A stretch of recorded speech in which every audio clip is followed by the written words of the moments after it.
Selamat ketemu lagi pencinta sepak bola di tanah air dengan channel kesayangan Anda, channel Bola News Update. Selamat hadir, Bung Kim. Selamat hadir. Pada kali ini kita akan membahas ada Korea Selatan yang tergabung dengan Portugal, Uruguay, dan Ghana.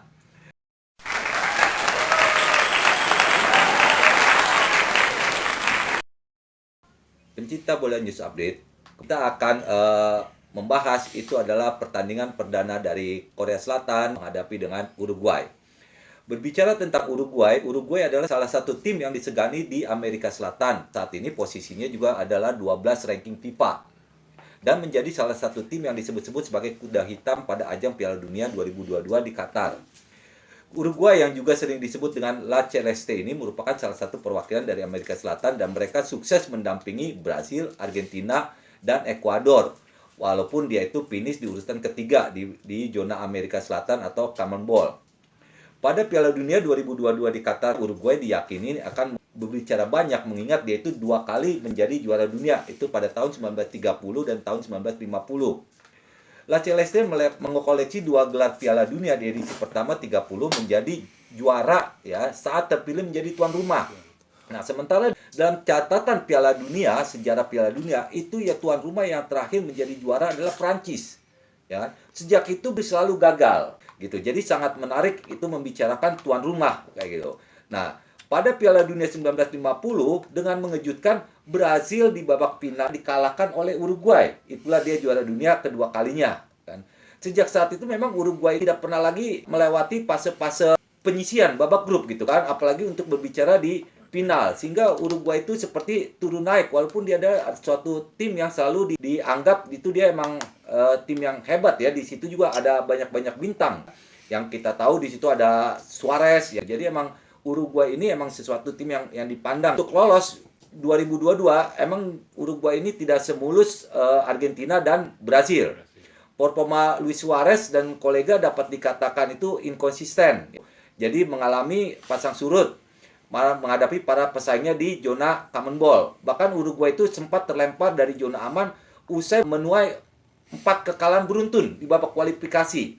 Dan dampaknya pelatihnya itu dipecat. Saat itu pelatihnya adalah Oscar Tabares. Dia dipecat karena 4 kali kalah beruntun dan digantikan oleh Diogo Alonso.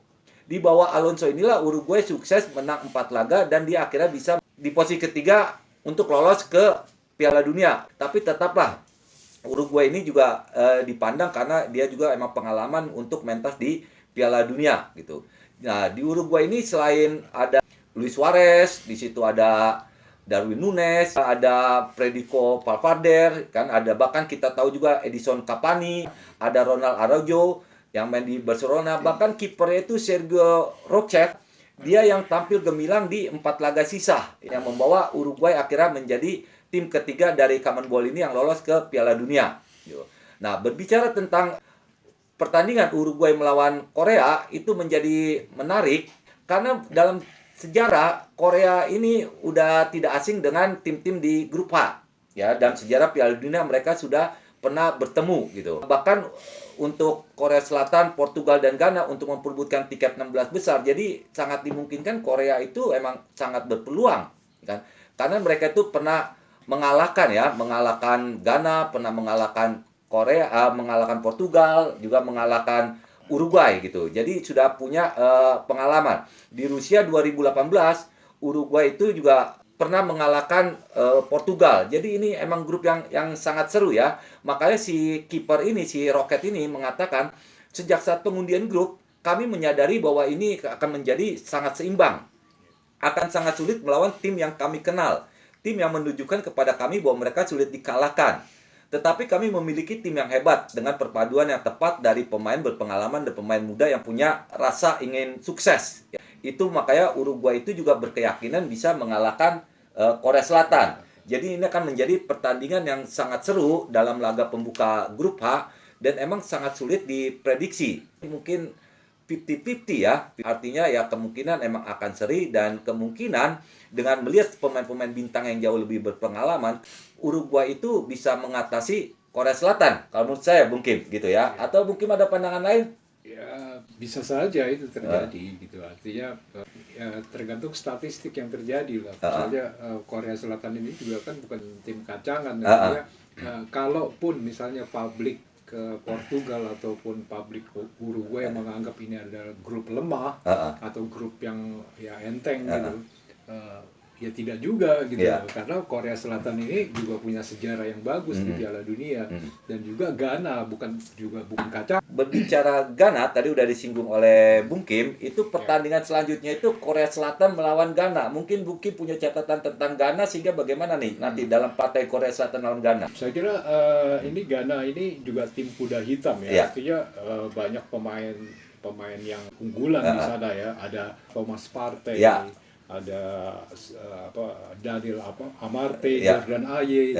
Ini pemain-pemain yang bukan sembarangan. Mereka juga pemain yang mampu menunjukkan ketangguhannya di liga masing-masing ya. Ini juga patut diwaspadai bahwa Korea Selatan juga tidak bisa menganggap enteng Ghana. Artinya Ghana ini biasa tim-tim Afrika kan terkenal dengan fisiknya yang kuat, kekar, tinggi. Dan ini juga harus diwaspadai oleh Son dan kawan-kawan. Dan sedikit keras ya, sedikit keras.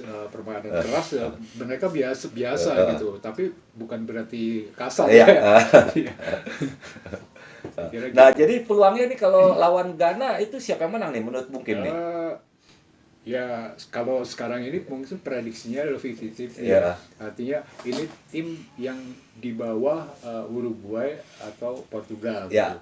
Tapi bukan berarti ini juga pertandingan yang kelas 2 ya kan, ini juga bisa jadi Korea bisa menang ataupun tapi prediksi saya sih masih kosong. Pertandingan terakhir itu laga pemungkas Korea Selatan itu harus melawan Portugal ya, mungkin di mana asal si pelatih Korea Selatan ya kan gini. Dan Portugal juga punya bintang ya kan gitu, ada Cristiano Ronaldo. Nah, ini gimana nih jalannya pertandingan Korea Selatan melawan Portugal menurut Bung Kim? Kita tahu Joe Cancelo juga sekarang lagi on the track ya. Kemudian Joe Felix ini juga di Liga Inggris luar biasa bermainnya.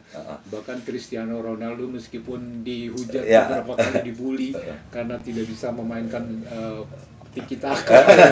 Nah, ini juga satu peluang buat Korea untuk mampu menembus pertahanan Portugal yang dibangun Portugal. Meskipun Portugal saat ini juga lagi on the track juga ya, artinya meskipun Ronaldo di sisi lain dia tidak bisa bermain maksimal, namun secara tim Portugal punya pemain-pemain bagus yang bisa meredam lawan-lawannya. Tapi Korea juga bukan berarti tim lemah, artinya dia bisa, bahkan bukan tidak mungkin dia bisa mengalahkan atau minimal hasil seri lah yang didapat oleh Korea.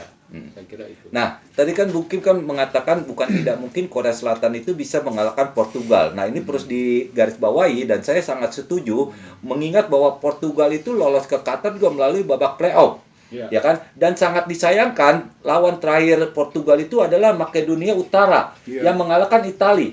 Seandainya nih Italia yang menang lawan Makedonia Utara, maka adalah Italia melawan Portugal. Ya kan, artinya belum tentu menang nih si Portugal nih. Nah, jadi menurut mungkin gimana nih peluang Korea Selatan nih, kan artinya Portugal juga sebenarnya nggak bagus-bagus banget nih ya untuk ke Qatar ini ya, dia aja lewat playoff gitu. Terseok-seok ya kan. Gimana, ada pandangan lain mungkin?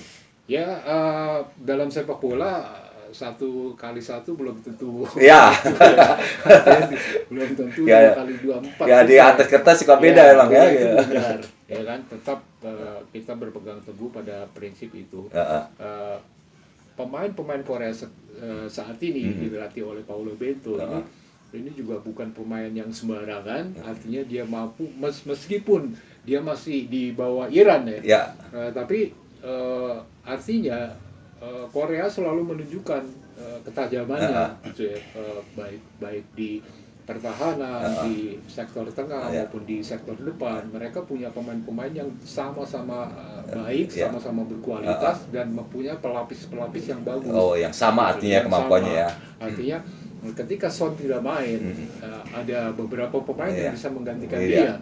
Nah, ini juga satu kelebihan pemain-pemain Korea Selatan. Karena mungkin sistem kepelatihannya atau training campnya yang mungkin baik ya, dan itu sudah ditunjukkan oleh Sintayong di Indonesia ya, dengan permainan yang sudah begitu struggle ya kan, yang Indonesia biasanya lemah ketika diserang, ketika ketinggalan bisa comeback lawan Moldova. Nah, ini juga bagus.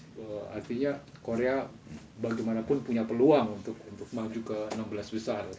Nah, pencinta Bola News Update, kita sudah dengar tadi hit to hit. Kita akan pada akhir segmen, stay tune terus di Bola News Update.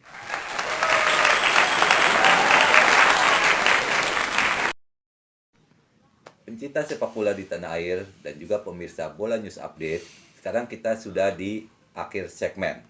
Sebagaimana yang sudah ada di video-video sebelumnya, maka kita akan memprediksi bagaimana peluang dari wakil-wakil Asia. Di grup A ini ada Korea Selatan, dan kita akan bertanya kepada rekan saya, Bung Kim, prediksinya bagaimana peluang dari Korea Selatan di grup A ini. Apakah dia akan berbicara jauh atau dia tersingkir, harus angkat koper hanya sampai babak penyisihan grup. Jadi bagaimana nih Bung Kim?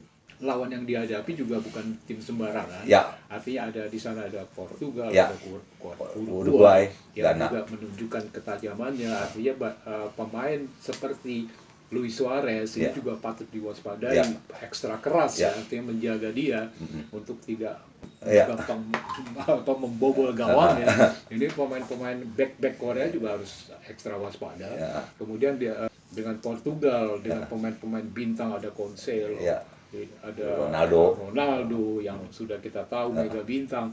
Nah, ini juga artinya ketika mungkin di klub dia tidak bermain maksimal, tapi mungkin demi negara ya, demi negara, demi artinya kayak merah putihnya kita gitu, dia harus berjuang habis-habisan untuk menaikkan citra nasionalismenya ya, nasionalisme. Artinya siapapun tim akan dilibas oleh Ronaldo dan kawan-kawan gitu. Tapi bukan berarti Korea kecil hati. Artinya Korea punya sejarah yang baik, punya tradisi sepak bola yang bagus, yang baik, yang tajam, dan di Asia pun dia merajai. Nah, ini saya kira masih banyak peluang yang bisa diraih gitu. Artinya dengan menahan Portugal 1-1 aja udah bagus, artinya 0-0 pun bagus. Kemudian di Uruguay kita tahu meskipun tim ini terseok-seok ya, artinya walaupun sejarahnya bagus 2 kali juara dunia, tapi belum tentu dia bisa berkiprah banyak. Artinya dengan pemain yang bagus misalnya sekarang, tapi kan Uruguay tidak ansih Luis Suarez aja kan. Betul. Ada pemain lain. Sepak bola kan kolektif ya. Sepak bola kolektif seperti juga Portugal dengan Ronaldo-nya. Belum tentu dia bisa masuk final betul. Kecuali Messi. Artinya Messi di Argentina punya banyak opsi ya kan, pemain-pemainnya bagus semua. Nah, ini juga tapi Korea juga harus menunjukkan bahwa banyak pemain-pemain yang mereka berada di Eropa, ada di Bundesliga, ada di Liga Inggris dan berbagai liga-liga Eropa. Ini jadi pengalaman pemain-pemain abroad mereka itu bisa main dengan baik di negaranya. Saya kira gitu. Dengan Ghana juga ya, mudah-mudahan sih artinya Korea bisa menaklukkan Ghana ya, dengan 3 poin misalnya, dengan 3 poin 2 poin 5 poin artinya masih punya peluang jadi runner-up paling tidak begitu. Gitu. Nah, jadi kalau harus menyebut nih pilihan Bung Kim nih, siapa di grup A ini yang akan menjadi juara grup, siapa jadi runner up-nya? ini masih sulit diprediksi ya. Masih sulit diprediksi karena kan kita tahu artinya tradisi sepak bola Korea juga bukan dia pernah menyingkirkan tim besar ya, tim raksasa Jerman, raksasa dunia ya. Artinya penonton belum bisa menduga-duga gitu, artinya ternyata bisa saja tim kecil bisa mengalahkan tim besar. Dan itu udah dibuktikan ketika Denmark dulu menjadi tim dinamit dan juara Eropa. Betul. Iya kan? Artinya tidak semudah itu gitu. Ya mudah-mudahan sebagai tim Asia yang kita juga punya kultur Asia, artinya mudah-mudahan Korea bisa mengatasi itu semua. Ya, artinya bahwa grup H ini juga justru grup yang rumit ya. Karena kemampuannya boleh dibilang berimbang ya. Jadi cukup sulit memprediksikan siapa yang juara grup atau runner up ya gitu ya, dibandingkan grup-grup lain ya gitu. Beda mungkin dengan grup-grup lain, ada grup neraka, gitu. Di sana ada tim kecil. Ada Jerman, sehingga orang Jerman gitu ya kan. Kemudian ada yang kecil sekali tuh bisa jadi lumbung gol. Katakanlah misalnya di Asia ada Brunei, itu jadi lumbung gol. Nah kalau di Eropa ini kekuatannya berimbang, tapi kebetulan di grup ini, di grup Korea, di grup H di grup H ini kebetulan berimbang gitu loh. Secara statistik juga permainannya juga baik ya, artinya mereka punya sejarah mengalahkan dan dikalahkan. Nah ini juga jadi pertimbangan, artinya tidak semata-mata tim seperti Korea mudah dikalahkan, bukan gitu loh, saya kira. Pemirsa Bola News Update, bagaimana menurut Anda? Saya Bung Win dan Bung Kim itu memang sepakat bahwa grup H ini adalah justru grup yang rumit. Kita sulit memprediksi siapa yang akan menjadi juara grup dan siapa yang menjadi runner up, karena emang semua itu mempunyai kemampuan yang hampir selevel. Melihat perjalanan mereka lolos ke Piala Dunia juga kita tahu Portugal itu harus melalui babak playoff, Korea juga sebagai runner up di bawah Iran, Uruguay ada di peringkat 3, demikian juga Ghana. Jadi emang ini grup yang cukup rumit. Nah, pemirsa, jika Anda mempunyai saran dan komen, menurut Anda pilihannya siapa yang akan lolos di grup A, silakan tulis di komen siapa pilihan Anda yang akan lolos dari grup A. Nah, terima kasih pemirsa yang sudah menyaksikan. Sebentar, jangan lupa Bung Win, ini main di Qatar. Artinya Qatar itu mempunyai iklim itu berbeda dengan Eropa. Eropa, betul. Ya kan? Artinya panas ya. Bisa panas 34 derajat. Ini di Korea sudah biasa. Meskipun di sana juga ada dingin. Gitu. Tapi Korea Selatan dan Ghana mungkin biasa ya. Bisa beradaptasi gitu. dengan baik. Justru Portugal yang harus hati-hati. Harus hati-hati, waspada. Harus waspada ya gitu ya. Nah, inilah keuntungannya untuk yang harus dimaksimalkan oleh tim-tim dari Asia ya, karena mereka udah terbiasa dengan iklim-iklim yang sedikit panas ya gitu ya. Nah, jadi para pencinta Bola News Update, terus ikuti channel kami Bola News Update, itu informasi seputar sepak bola, khususnya adalah pada gelaran Piala Dunia. Kita akan bahas laga-laga ya selanjutnya yang menarik. Nantikan kami dalam video-video selanjutnya. Saya Bung Win dan sebelah saya adalah Bung Kim. Salam olahraga. Salam olahraga. Salam sehat. Salam sehat. Sampai jumpa di video selanjutnya.